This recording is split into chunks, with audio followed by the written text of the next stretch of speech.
हाल ही में फरीदाबाद में उजागर हुए आतंकवादी मॉड्यूल ने व्हाइट कॉलर टेररिज्म की गंभीर प्रवृत्ति को उजागर किया है। ये आतंकवाद का वह रूप है जिसमें शिक्षित और कुशल पेशेवर जैसे डॉक्टर, इंजीनियर अपनी तकनीकी और बौद्धिक क्षमताओं का इस्तेमाल हिंसक गतिविधियों, बम बनाने, ऑनलाइन प्रचार और नेटवर्किंग में करते हैं। यह दर्शाता है कि आतंकवाद अब केवल गरीबी या अशिक्षा तक सीमित नहीं है, बल्कि शिक्षित और कुशल वर्ग तक फैल चुका है।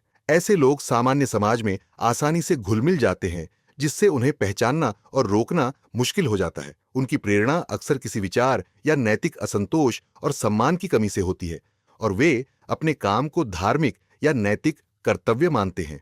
इससे न केवल राष्ट्रीय सुरक्षा खतरे में पड़ती है, बल्कि पेशेवर नैतिकता और सामाजिक एकता पर भी प्रभाव पड़ता है। 10 नवंबर 2025 को दिल्ली के लाल किले के पास हुए कार ब्लास्ट ने भी यह साफ किया कि आतंकवाद अब केवल सीमित क्षेत्रों तक नहीं, बल्कि शहरी और प्रतीकात्मक स्थलों तक भी पहुंच चुका है। भारत को कई प्रकार के आतंकवादी खतरों का सामना करना पड़ता है। सीमा पार आतंकवाद, जो पाकिस्तान प्रायोजित संगठनों जैसे लश्कर-ए-तैयबा और जैश-ए-मोहम्मद द्वारा जारी है। शहरी आतंकवाद, जो भीड़भाड़ वाले क्षेत्रों और राष्ट्रीय प्रतीकों को निशाना बनाता है, तथा घरेलू कट्टरपंथ, जो स्थानीय असंतोष और ऑनलाइन प्रचार के जरिए युवाओं को प्रभावित करता है। हाल के वर्षों में साइबर आतंकवाद, ड्रोन हमले और रासायनिक या जैविक हथियारों के प्रयोग की साजिशें भी सामने आई हैं। इन खतरों से निपटने के लिए भारत को न केवल सैन्य और पुलिस क्षमता बढ़ाने की, बल्कि सामाजिक सौहार्द और समुदाय आधारित निगरानी को भी मजबूत करने की जरूरत है। भारत की आतंकवाद रोधी संरचना में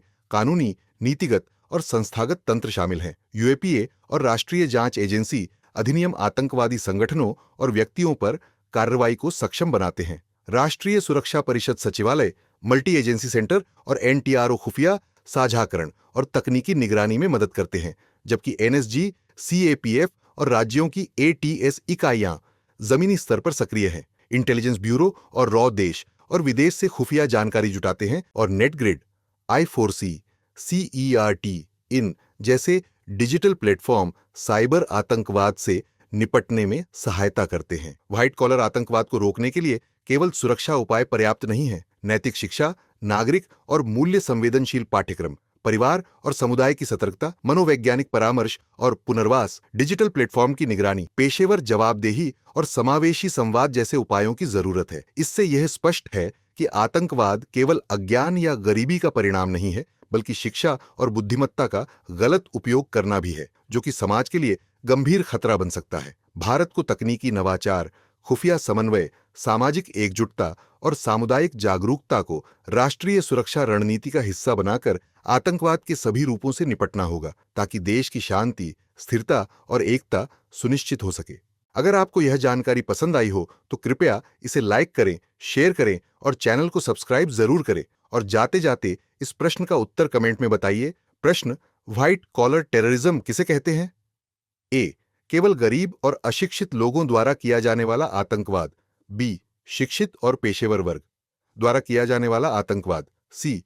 केवल सीमा पार से आने वाले आतंकवाद को। डी. साइबर अपराध को।